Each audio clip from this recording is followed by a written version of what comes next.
प्रिय विद्यार्थियों, हिंदी व्याख्यान माला में आप सभी का पुनः स्वागत है। आज हम चर्चा कर रहे हैं मन्नू भंडारी के उपन्यास आपका बंटी की शकुन के संबंध में। यहाँ हम चर्चा करेंगे कि शकुन जो बंटी की माँ है, उसके चरित्र चित्रण के ऊपर विस्तार से चर्चा कर रहे हैं। जब हम आपका बंटी उपन्यास का अध्ययन करते हैं तो बंटी की माँ शकुन एक बहुत ही महत्वपूर्ण पात्र के रूप में उभरती हुई दिखाई देती है और जो घटनाएं आपका बंटी में घटित होती हैं वे बंटी और शकुन के इर्द गिर्द ही घूमती है। शकुन जो अपने पति से अलग रहती है और बंटी उसके साथ रहता है, तो ऐसे में जब हम शकुन की चारित्रिक विशेषताओं पर चर्चा करते हैं तो हम देखते हैं कि शकुन में अत्यधिक स्वाभिमान दिखाई देता है, अर्थात एक स्वाभिमानी महिला के रूप में हमें दिखाई देती है। दूसरे, सामंजस्य की भावना उसमें कम है या सामंजस्य समझौतावादी स्थिति उसमें नहीं है। द्विधापूर्ण उसकी मन स्थिति है। एक असफल माँ और एक असफल पत्नी के रूप में हम उनकी चारित्रिक विशेषताओं की का चित्रण कर सकते हैं।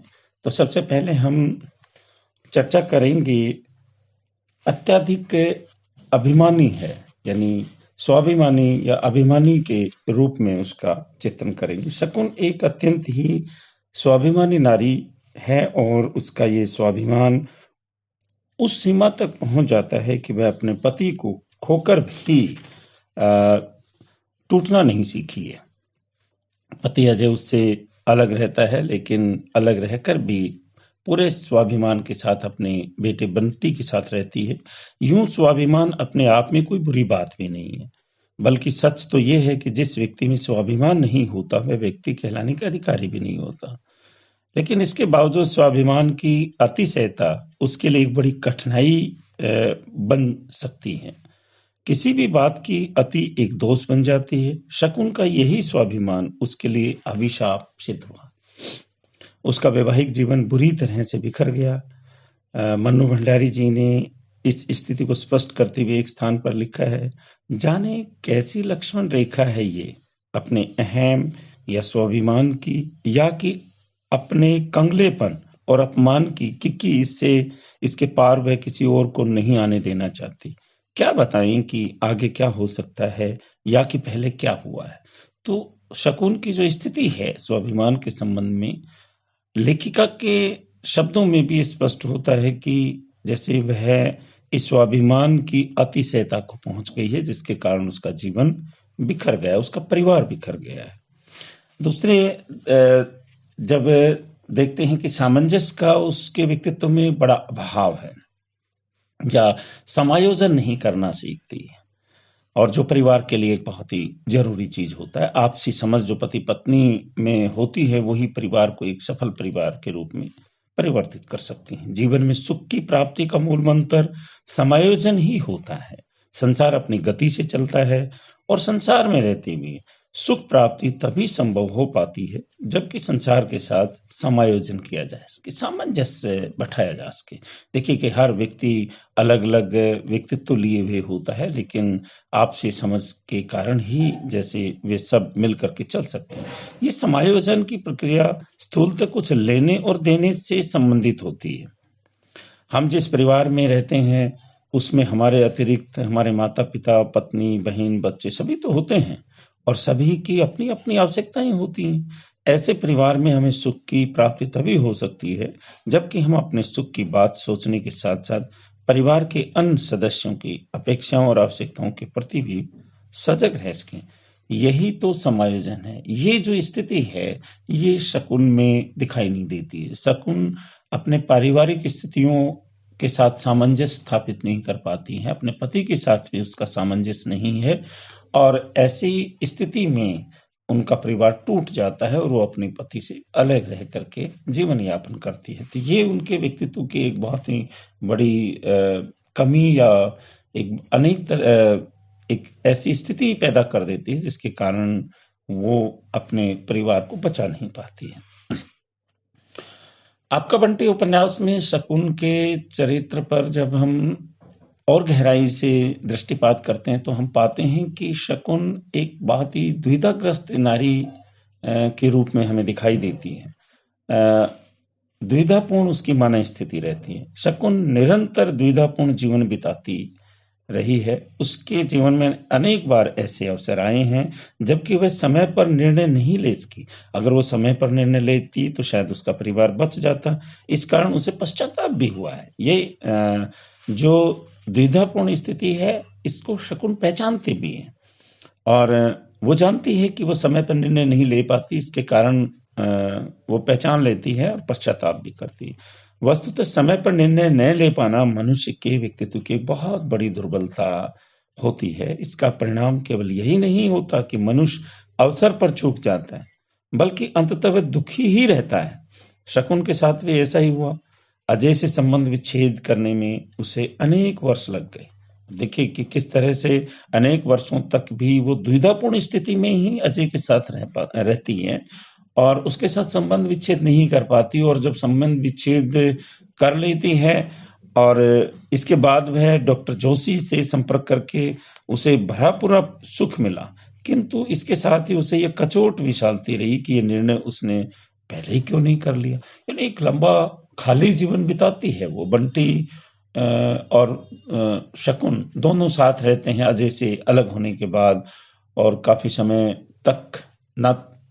समय के बाद में वो डॉक्टर जोशी के साथ संबंध बनाती है और सुख भी पाती है जीवन में। और उसे पश्चाताप भी होता है कि ये उसने इतना समय अकेला क्यों बिताया, पहले ही क्यों नहीं ये संबंध स्थापित किया या डॉक्टर जोशी से इसका जो सामंजस्य है पहले क्यों नहीं बैठाया। तो इस प्रकार से हम देखते हैं कि संपूर्ण उपन्यास की जो कथा है, बंटी की माँ शकुन द्विधापूर्ण स्थिति में ही अपना जीवन यापन करती है। एक दृष्टि जब डालते हैं तो जो महत्वपूर्ण पात्र है बंटी, तो यहाँ देखते हैं कि शकुन बंटी का भी ख्याल नहीं रख पाती। एक असफल माँ के रूप में हमें दिखाई देती है। शकुन का मातृत्व निश्चित ही असफल रहा है और इसका सबसे बड़ा प्रमाण बंटी है, जिसे लेकर उसे तरह तरह की सुखद और दुखद अनुभूतियां हुई हैं। यद्यपि एक माता के रूप में उसकी असफलता निर्विवाद है, किंतु ये बात अपने आप में तब तक अधूरी है जब तक कि हम उसके दाम्पत्य जीवन पर दृष्टि नहीं डालें, देखें नहीं। वह एक सफल माँ रही है, ये सच है, किंतु क्या ये सच नहीं है कि उसकी स्थिति में रहकर किसी भी नारी की मनस्थिति ऐसी हो जाती है। देखिए, आमतौर पे जब हम समाज में देखते हैं तो जो नारी अपने पति से विलग हो जाती है तो उसकी मनस्थिति बहुत ही जटिल हो जाती है और ऐसे में निश्चित रूप से वो अपने बच्चों का वो परिपालन नहीं कर पाती जो उसे करना चाहिए। और ऐसे में वो एक सफल माँ तो कतई भी नहीं हो सकती है। समाज में, परिवार में, मित्रों और संबंधियों में नारी का सम्मान उसके पति के साथ ही होता है। आज भी हम ये बात देखते हैं। निश्चय ही किन्हीं कारणों से उसकी और अजय की पट नहीं सकी और पूरे 7 वर्षों तक वह एक झूठी आशा के सहारे जीती। देखिए, वो 7 वर्षों तक अजय के साथ रही और इस आशा से कि किसी न किसी स्टेज पर अजय और उनमें कोई समझौता हो जाएगा या परिवार में सामंजस्य बैठ जाएगा। जहां पुरुष अपनी पत्नी से हर प्रकार की सुख की अपेक्षा करता है, वह नारी भी तो अपने पति से कुछ न कुछ अवश्य चाहती है। दाम्पत्य जीवन की सफलता पति पत्नी के सामंजस्य में छिपी होती है। जहां किसी भी एक पक्ष का अहम भाव होता है, दूसरा पक्ष उस अहम भाव को स्वीकार नहीं कर पाता, वहीं बिखराव उत्पन्न होता है। शकुन के साथ भी ठीक यही हुआ। अजय उसकी महत्ता को स्वीकार नहीं कर सका और फल ये हुआ कि उसका दाम्पत्य जीवन एक खेल बनकर रह गया। और इस उनके दाम्पत्य की स्थिति में जो आपका बंटी है वो पिस जाता है और अर्थात वह एक माँ के रूप में बंटी का ख्याल नहीं रख पाती है, बंटी का पालन पोषण उस रूप में नहीं कर पाती है जो एक माँ के लिए जरूरी होता है। जो एक बहुत ही महत्वपूर्ण स्थिति है, जैसे कि जिक्र भी किया है कि उनके दाम्पत्य जीवन में बिखराव है, तो ये कह सकते हैं हम कि वो एक अकुशल या असफल पत्नी के रूप में भी हमें दिखाई देती है। अकुशल पत्नी के रूप में जब हम देखते हैं कि एक पत्नी के रूप में शकुन वैसी ही असफल रही है जैसे कि बंटी की माँ के रूप में, तो एक असफल माँ के साथ साथ वो एक असफल पत्नी भी है।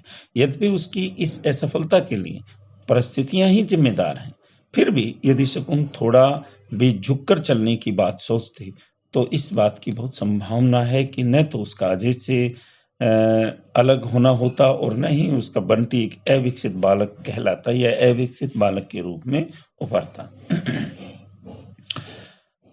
ये वस्तुतः हम ये देखते हैं कि अहम ने जहां उसके दाम्पत्य जीवन में भी घोल दिया, वहां एक माता के रूप में भी वह बंटी की स्वतंत्र विकास के अवसर नहीं जुटा पाई।